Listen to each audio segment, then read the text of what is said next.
What's up, guys? This is Sam Talks About Games, and today I'm going to be talking about Nintendo Switch 2 Power, as has been outed by Digital Foundry, which, when they say they firmly believe something, it is firmly believable. They are spot on with their specs, so it's safe to believe that this is real information. This is information that has been outed by other sources before, so this isn't exactly anything new. This is just really the time that we know we can trust the information. As you all know, there's been some unreliable quote-unquote leaks with Switch 2, and it has soured the taste of Switch 2 leaks to many in the Nintendo space. So I try to only cover stuff that is stuff that we can believe, or stuff that I think is real. Like, I've covered the topic of backwards compatibility and what Shintaro Furukawa has said regarding it, because I do think that it will exist and there's credence to that. But moving on with the video, Switch 2, as stated by Digital Foundry, is going to have specs of 8 ARM cores, which is double what the Switch has, which is more than enough. I do think that one of these cores is going to be reserved for the CPU, or not the CPU, the UI for the home screen. I don't think they did that for the Switch, considering the Switch only had 4 cores, but I'm guessing that they're going to for Switch 2. Maybe it'll be less of a minimalist UI. It's going to have a 128-bit memory interface, which is pretty good, once again. It's going to have Ampere architecture, which is a newer architecture than the Maxwell architecture that the Switch uses. It's going to have, this is the kicker here, it's going to have between 1536 to 2048 CUDA cores, which any of those numbers would blow the Switch's 256 CUDA cores out the water. I've heard 2048 from other sources, so I'm just going to think 2048 CUDA cores. So that'd be 7-8 times the amount. It's a pretty big deal. Digital Foundry doesn't say anything regarding RAM, but I think on the low end there's 8 gigabytes of RAM, and on the high end there's 16 gigabytes of RAM. I'll settle at 12 gigabytes, as it seems to be a console that'll be in between PS4 and PS5. Therefore, the RAM should be in between as well. As PS4 RAM was 8 gigabytes, I think it should be 12 gigabytes. That'd be enough to get ports from modern consoles. And RAM is getting cheaper and cheaper as time goes on as well, so there's not really too much of an excuse to have 8 instead of 12. It's not a huge difference. There's also custom editions, as hinted by in NVIDIA LinkedIn profiles, and DLSS 2.0, as well as ray tracing, although ray tracing will be used in limited amounts due to its high power consumption, which I could have kind of guessed. I mean, even PS5 struggles to have good frame rates with ray tracing. So I think it's going to be really limited in usage with Switch 2 and probably docked only, I'd say. So, yeah. I will go over the Switch specs again. 4 cores, Maxwell architecture, 256 CUDA cores, and 4 gigabytes of RAM. So the Switch is nothing compared to these specs. It's looking like the Switch 2 is going to be 8 to 9 times more powerful than the Switch without DLSS. With DLSS, it could be closer to 10 to 15 times. So this is a big deal.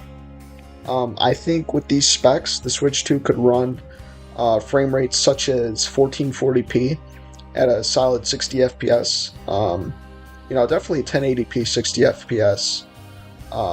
With open world games and stuff. Maybe 1440p 30 for open world games, because they're very, very, very taxing on the hardware.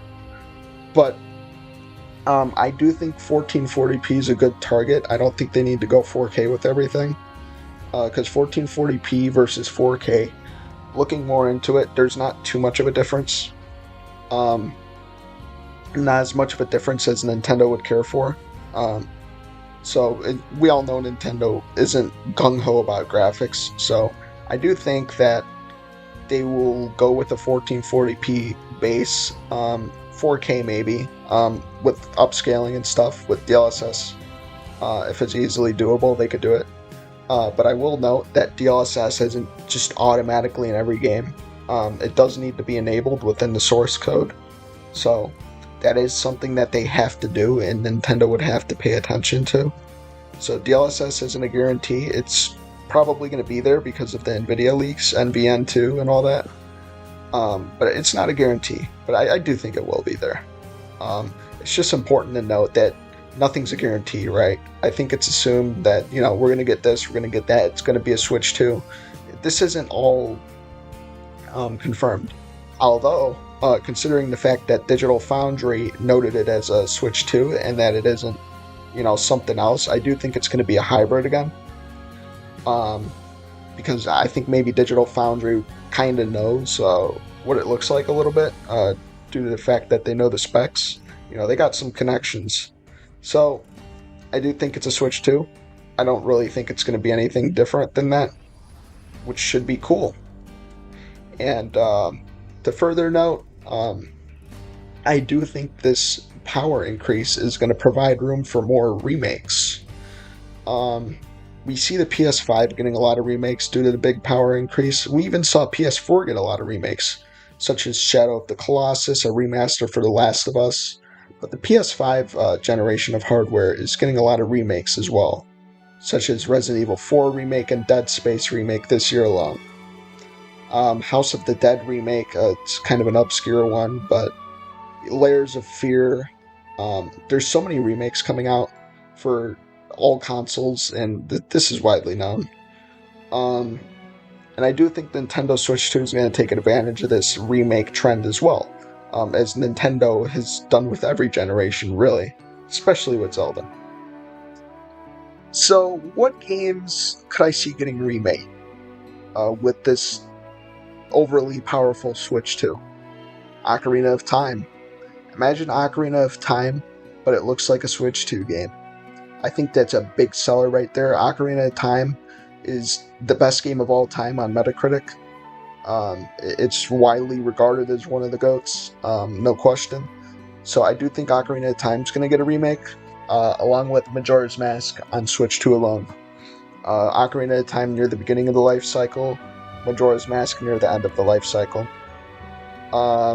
I could see games such as Kid Icarus Uprising getting a remake, but maybe later on in the life cycle, since we know it's not in the works right now. I could see games such as, third-party remakes come over, like Resident Evil 4 remake. I mean, Resident Evil 4 was a GameCube game initially, so it has some ties to Nintendo. Obviously, Fire Emblem Genealogy of the Holy War, Fire Emblem 4, is going to get a remake. That's been heavily rumored. So I think this new power increase brings room for more remakes, but it also brings room for longer development times. With more power comes more polygons, and this is Nintendo's biggest power jump in a while, so it's going to take some adjusting to get used to. A good thing to go by is the Wii U. So the Wii U was a really, really big jump from the Wii, like way more than this even is. It was like 25 times more powerful than the Wii or something, because the Wii was pretty close to the GameCube power-wise. And it was hard for them to adjust to HD. I don't even think they were ready for HD yet, but they had to adjust. But with the Switch, they got used to HD, and they've been making games in the same power range since 2012 at this point.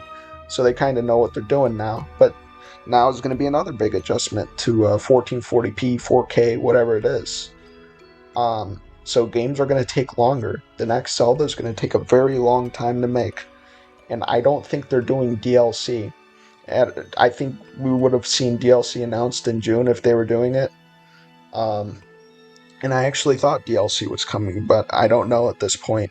But a good explanation is they're not doing DLC for Tears of the Kingdom because they're going to take 7 years on the next game. They don't want to take 8 years, So, the next Zelda's going to take a while. The next Mario, after the one that comes out likely next year with Switch 2, is going to take a while.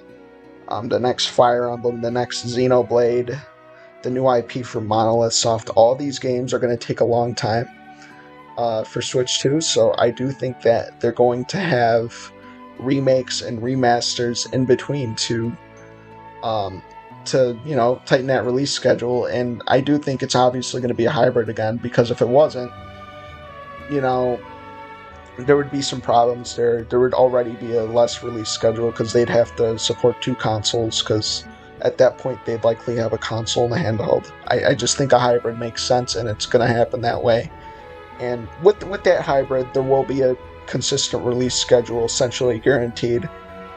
Maybe not as consistent as the Switch due to more polygons, but we shall see. Maybe it will be as consistent. Maybe I'm wrong. Maybe I'm being too much of a pessimist. But I'm just trying to be realistic here. Games for PS5 are in development for 7-8 years and come out bad, like such as Forspoken. Cyberpunk had a bad launch. It was a good game, but Cyberpunk did have a bad launch. Um, just games today take a really long time to come out, and that's just the sad truth. But I do have optimism that Nintendo will not rush games. They've never really rushed games except for the Game Freak division of the company. I'm scared to see what the next generation of Pokemon looks like, because it will be out in 2025 if they go by the 3-year release schedule, and that will be Switch 2 territory. So I am interested to see how it turns out, but we shall see. But yeah, that's about it, guys. See you.